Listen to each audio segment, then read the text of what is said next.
Hey there everyone, Luke here, and as I suspected, this was only like a really short mini arc between Wolf and Nemu, but it ended on a pretty big moment for Keigo's character. So yeah, we're going to get right into that with this chapter of Witch Watch, which is chapter 193, titled Cat and Wolf's Rondo Part 2. So this is obviously a duology partner, but like I said, very important for Keigo's character and developing his and Nemu's relationship, which hopefully, fingers crossed, that will get more into getting to that big Nemu arc and hopefully getting Nemu in the house. So yeah, anyway, the chapter starts off with Nico actually talking to herself in a mirror, but it's a mirror where she can actually converse with her personalities a bit. So she's saying, oh, it's just a teeny tiny bit really, but lately Mori's seems, you know, a little bit cooler, and her mind is like, nah, and there's no way that's like, he's like a dad to us, so there's no way we'd be feeling like that. Like, oh, this again is really going to be very awkward when we do get to that moment when Nico is back to her regular size and normal age. But she's in Charmy's room, and it's nice to actually see Charmy actually overseeing like her witch training, which was the obvious reason why Charmy was even brought into the main cast to begin with, to be the trainer for Nico and to teach her as she grows up and develops back into regular form Nico. So anyway, she's there, Nico's there going like, oh, it's only your head, are you sure? Yeah, get into 5th grade and you start getting curious about those feelings, and Charmy's just like, okay, that's enough, that's enough. As Nico says, like, your mirror is the neatest, I was really talking to myself there. And this is going to become a plot point later on in the chapter, where we actually get Keigo confronting Wolf for the first time ever in the series, probably ever in their lives as well, like actually talking to each other face to face. So anyway, Charmy says, oh, it's not exactly mine, it's the mirror of the heart talking with your inner self is part of which is mental training. So yeah, like I said, very nice that Charmy is actually getting into a role of like, okay, I've got to teach Nico something here. Like, this was the whole reason why I was brought in for this situation. I'm just borrowing it from Yusunoko, and is it me, or were you talking about non-training stuff? As they say, oh, I just had a little inner meeting, I wanted my advice on something before she goes and says, would you not gossip about romance when you should be working? Like, basically talk like someone else talking about all those little things, like, oh, you're talking about non-trade stuff, like, yeah, just shut up and get on with your work. So I like how there's like those little things that are going back and forth, like Charmy talking about something and then like somebody else talking about something, and they're just like oh no, that's nothing, just get back to where you should be working. Or no, maybe that was like, I'm so stupid, that was obviously Charmy and Nico. Like, I don't know. Like, sometimes it's a bit confusing to when you just go away and you're like, who's actually talking there? But anyway, it was obviously Charmy and Nico, so I'm a complete idiot on that front. So we cut over to the what ended up being the cliffhanger of the last chapter, where we have Wolf confronting Nemo and be like, hey Nemo, I want you to be mine. And Nemo was just like flustered by this, like, just like, wait, this was probably like the last thing she ever expected to hear coming out of Wolf's mouth, and she doesn't even know how to take this, because can you imagine, you're just chilling out, you have the closest thing you have to a friend, because Wolf, in terms of, like, doesn't really have any friends except for Nemu, so to have him basically come up to her and be like, yeah, I want you to be my mate, I want you to be mine, how do you even respond to something like that, just getting that out of the blue? And even Nemu is just there, like, trying to wrap her in around it, like, okay, let me relax, let me see if I got this straight from Wolf. So Wolf, when you say be mates, do you mean as in be yours? Do you mean as in actually, you know, we get at it? So did you essentially just propose to me? And Wolf is there just like, Yeah, I did. I don't care one way or another about the ceremony. So it's just there, like, yeah, I just wanna mate with, you. So I don't care about it. So come on, we're getting on with it, Nemu. We're getting on with it, Nemu. I just want kids, and Nemu like just freaks out like, do you have any idea how shady that sounds? Like how sheavy that sounds? Like that's just crazy. The fact that you're just asking me to be your mate, asking me that like to just produce your kids out of the blue here. This isn't funny, you know. Like this is something like you cannot joke around with me about this, Wolf. And Wolf is there like, no, it is no joke. I legitimately want kids. I'm serious about this. I want children. And Nemu at this point is just like, okay, gotta calm down. Like he's expressing what he wants in the world. I've got to figure out like, okay, why this guy actually wants it. And this is where she just asks him like, okay, you want children, but why? Like, why is that the thing? Before Wolf goes on and says like,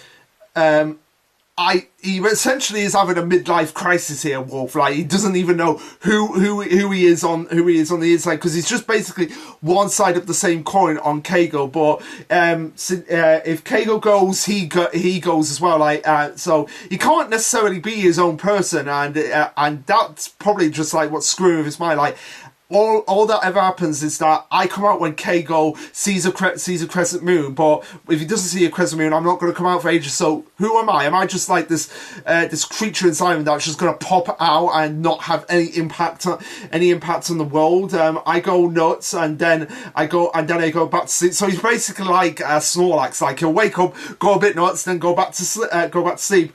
Morita's strength is for protecting others. Mine's just there. Like I legitimately have no reason to be here. Like why was I even basically asking questions like, why was I even born in the first place? Is it because I'm not actually that old yet? Why was I born? And Nemu says like, it's obvious, isn't it? You've got to protect Nico. That is your whole purpose here. I heard that Nico's birth triggered the births of throwbacks in several familiar clans. It's your calling. Now, that is actually something that might actually come up in one of the more serious arcs. Like, who are these other clans that, like, when Nico was born, like, other clans woke up something similar to Wolf. I'm curious, like, who was actually affected by Nico actually being born. Like we know the obvious ones like that are around, but was Nemu one of them as well? Was Nemu, when Nico was born, was that something that helped to produce Nemu and get her shape-shifting abilities? Like was that something that was actually triggered? That is something that I feel will be brought up later on. So she continues on and says, you're already part of the Otagawa household, right? Again, the fact that she's saying that, like, it's just like the author's just dangling the meat, like, oh, Luke, you want Nemu in the house. You want Nemu in the house. Well, you're going to have to wait a little bit longer. So Wolf continues on and says, Keigo's the dominant personality. I don't have any friends or family. Like, no. Wolf, with all the time you spent with Nemu, you might as well consider her a friend at this point. Like the only friend you actually have. And what happens after when Nico's stuff is all over with? Then what? Keigo's life is his own. Like basically, I have no purpose. Once Nico's mission is complete, once all this is over, I will legitimately have no purpose in the world. Someday I'll be nothing but dead weight. Like I feel like at this point, like he does feel like that. Like I'm essentially dead weight, because really, unless Nico is legitimately in danger, there's no reason for Wolf to be out. And at this point, throughout this whole like the second part, there really has been no reason for Wolf to be out. Now, there was something that Party Jams did actually bring up to me, and it was like, wait, wasn't the whole deal that Wolf would continue to come out if he kept Nemu's secret? Now, like, and I did bring this up to him, I feel like because Nemu was already like revealed to basically the whole family, like she's a shapeshifter, then there really is no point for her to keep that secret. And Wolf probably already figured that out. Like, oh yeah, she's obviously told them. So I guess like if I blurt it out to them, they'd be like, oh yeah, we already know that she's a shapeshifter. So there's really no point. Like they wouldn't be affected about that. But anyway, yeah, so yeah, at this point, like throughout all of this second part, the fact that we haven't seen it, like that pretty much has given that idea of like, yeah, he essentially views himself as dead weight, and he might just end up vanishing entirety. So he wants to leave behind something that can be proof of like, yeah, I have existed in this world. That's why he wants to have children. And as Nemo continues to question like why he's actually saying this, he says, "I woke up out of nowhere. It stands to reason I could just disappear as quickly. Not that he's got a problem with that. If Frank is calling, he'll fight. But like I said, he wants to leave behind something to prove that he existed, and not just the fact like he was here and then gone. Yeah, as Nemu starts to think about like what's going on in Wolf's mind, of that he's typically so strong. I've had no idea he was wrestling with. It's like she had no idea like this was a turmoil that he was actually wrestling with. And she's just there like, okay, I get your reasoning for this, but why does it have to be me? That's something that's something that I don't get. And this is where Wolf says like, what's it matter? Something inside of me says it's got to be you. Like he's starting to feel like, oh yeah, we've got this connection, and I feel like it should be us, because really, who else has he got? Like, he really can't go to someone else and be like, hey, do you want to have kids with me? Because he would scare off people. And, like, Nero's the only one that legitimately trusts him, and he trusts her. So it's like, it's that connection of like, I trust you, so I feel like you are the one. Like, you're the only one who I can legitimately ask this question to. And he doesn't just want it to be, I don't want just anyone. This is where Nemu like actually confesses like, yes, I'm in love with you, but I love Keigo too. So like she legitimately comes out and says like, I love you and I love Keigo as well. So I don't want I have no idea what I'm supposed to do in this situation. I love both of you equally. You've both saved my life. But for Wolf's just there like, he's basically trying to do like the 100 girlfriend shit here of like, why not? This is great. You can have both me and Keigo all to yourself. You know, we can have a threesome together. Oh my god, can you imagine like how awkward that would be? How awkward something like that would be. Before we get like any weird ideas, Nemu is just denying this. Like, no, I can't. You're your own person. You exist. You're you. Like, essentially say like, no, you are not just Keigo. I don't want to view you as just like another form of Keigo. You are Wolf. You are you. You can make your own decisions. Being with two people at once is unfaithful, and I can't answer either of you until I saw all of this out. And Wolf is just basically like, I really can't deal with this. This is dumb. This is the dumbest thing to worry about. I don't care either way. I want you. I'll make you mine. Whatever I'm tapping out now for today, but I'm still gonna make you mine, Nemu. But we finally get like sort of starting good for the next major subplot between Keigo, Wolf, and Nemu. Like that, obviously Keigo and Wolf are gonna fight over like who gets the right to be with Nemu. But yeah, at this point, Nemu was crying, and Keigo was just there like, wait, what happened? Like, Nemu, why are you crying? Like, what's going on here? Was it Wolf? Did he upset you? What did he do? What did you do to? And Nemu's just there like, no, I'm sorry, really. I can't deal with this today, Keigo. I'm sorry. And she walks off. And we cut tonight where Keigo is basically explaining what happened with Nemu to Nico. As she says, free release is a spell that brings suppressed feelings to the surface. It could bring out Wolf, but I don't think I'll separate him from you. Now, like I said, this is probably going to be something that will come up later on, like a spell that can actually separate Keigo from Wolf, and have Wolf actually be his own individual person, and that will obviously relieve Keigo from the stress and burnout of having Wolf inside him. Maybe he can go back to ice skating at that point. So Nico, after she's done talking with Keigo, she says, "Oh, this is the first time you've wanted to talk with Wolf. What happened? What happened?" And Keigo just doesn't give her an answer, but but Nico like knows like, okay, no, this is something that he can't explain to me. It's something that he needs to confront by himself. So she actually gives him the mirror. So like they're actually starting to talk to each other. Like I said, first time in the series that they've ever legitimately been able to have a conversation face to face with each other. Wolf asks him like, "Hey, Keigo, what do you need that's so bad you've dug up this like mirror to actually talk to me?" And Keigo's like, "Cut the crap. You know I've wanted to talk to you for ages. You made Nemu cry, didn't you? So like, what did you actually do? What did you actually do to you?"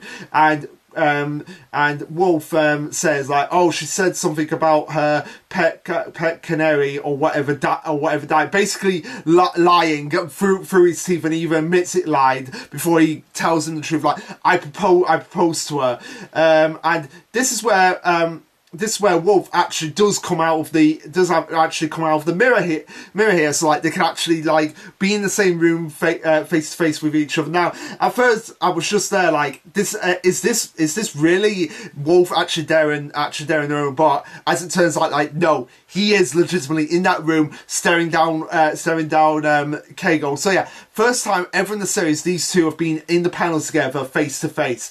And she goes and Wolf says like, "This time it wasn't I. It's your fault for taking so damn long to actually get your act together and think about like, do you love this girl or not?" And Keigo's saying like, "How much of what I'm thinking gets shared with you?" As Wolf explains, like, "I'm not conscious while you're awake. When we switch, there's just enough residual memory there for me to know what is going on. So like, I've known for a while that you are actually in love with this girl, and I want you to come out and confess it right now. But because when it comes to feelings and impressions, they're different. Those don't carry over. We're two different personalities, but emotions, those have a temperature to them. I can feel like I know in your heart like what you actually feel towards Nemu, and are you going to admit it or not?" As Keigo says like, "Nothing of yours transfers over to me, but you can clearly see through me like I'm practically naked. How is that fair? Stop talking like you know everything there is to know." Like, this is the angriest like we've actually, like the most emotion we've actually seen from Keigo in a long time, where he's actually like really going out of his way to express like, okay, I know that I need to like get my feelings out there. I need to confront them head on, like literally confronting your inner self about your feelings towards the girl you love. As he says, "Stop talking like you know everything there is to know. You annoy the hell of me. I won't let you one up me." Before Wolf says like, "Sure, whatever. What are you gonna do now?" Like egging him on, like, "Yeah, you know, I could easily just take Nemu for myself right now. So what's it gonna be? What's it gonna be, Keigo? Are you gonna be a man or a man up, or are you just gonna stand by, be a shy little pathetic boy, and allow me to swoop in and take your girl? We both know like how you feel about this girl, so come on, just say it right now." And this is where he gives the big confession of like, "I won't let you take Nemu." And Wolf is again just egging him on like, "Oh, you think you got the right to say that?" As we see a parallel from the last chats where Keigo was denying like, "No, I've not got a crush on anyone, but you've seen that visage of Nemu that really starts to come into focus right now, and literally again, like I said, becoming his knight in shining armor with Nemu, as he says, yes I do, because I'm in love with Nemu." Like, he finally confessed. So now we know that there's a mutual love between all three of them. Keigo has to really step up to the plate now and be like, "I need to prove to myself that I am worthy of Nemu, I'm worthy of protecting her, I'm worthy of being with her." And like I said, maybe this will lead into a big Nemu arc where Nemu has to go back to her family and Keigo has to like really convince her mother like, "No, I want to be with this girl, I love her and I will protect her," and maybe, like I said, get her in the house. He wants to get stronger than even Wolf, and Wolf is just there like, "Oh yeah, I finally got him to confess. I finally got it out of him. These are Keigo's true feelings, no bullshit of that." As he says, "I was born from you. There's no way you could be weak. Do something," and Nemu will respond. Like, basically, is himself saying like, "You are strong. You know you belong with this girl. So you either man up, get Nemu for yourself, or I'm the one that's going to take her from you." And I am serious about that because I want to have children. I want to leave behind a legacy. You obviously want her, so it's going to be a case of like, okay, who is stronger, me or you, and who has a stronger will to protect Nemu and to love her. So yeah, do something and then we'll respond, but drag your feet and I'll nab her first. As Keigo says, yeah, I'll do something, I'll tell her how I feel. And I thought like, oh great, the next chapter is going to be like, oh, we're going to finally get Nemu and Keigo together on a date with each other. They're going to be so happy, and then it's going to end with Keigo like coming out and saying, Nemu, I'm in love with you. I had a conversation with Wolf, and that was the thing that made me feel like, no, I really want to be with you. But nope, all this character development from Keigo, he just pushes it down, being an even bigger coward, and he knows that, like, oh my god, I can't believe I didn't do it. I can't believe that Wolf might actually take them away from him. But they do actually go on a date with each other to an aquarium, and it seems like they did have a good time, but they were both like a little bit nervous, like, oh my god, this is the girl that I have a crush on, oh my god, this is the boy that I have a crush on, like, just having that awkward moment. Keigo blabbed to her about niche movies and rare t-shirts the whole time, and then the date was over. As we get the caption, Keigo's trivials continue as the road to confession is a long one, and that's where the chapter ends. So, like I said, really thought this chapter was going to be like a 3-parter where Keigo will be like, okay, next chapter is going to be a date, Keigo and Nemu, and we're finally going to see them like confess their love to each other's faces without Wolf's interference. But no, it seems like we're going to be going along this continuing story path with Nemu, Wolf, and Keigo, and at least it's being advanced now. At least this is one of the major side plots that are actually being advanced and actually being fully developed as we go further along in the series. Now, whether or not this is going to take another like 50 chapters to get some resolution or 100 chapters, that's something that's going to have to remain to see. But I did like how we're finally getting some progress with this relationship, because it is my favourite ship in the series. I ship Keigo, Nemu, Wolf and Nemu. Whoever wins is going to be so satisfying, but we know that Keigo's the one that's going to win in the end. I mean, unless the other pulls a switch where it's like, no, Wolf's going to win in the end, or they both win. They both win. That's an option that they could go down. But yeah, like I said, that's something we'll just have to wait and see. But for now, what did you guys think of this little mini arc with Nemu, Wolf and Keigo? And what did you think of this chapter overall? Let me know. Like, subscribe, comment, all that jazz. And this will be Lasherluke signing off. Later, guys.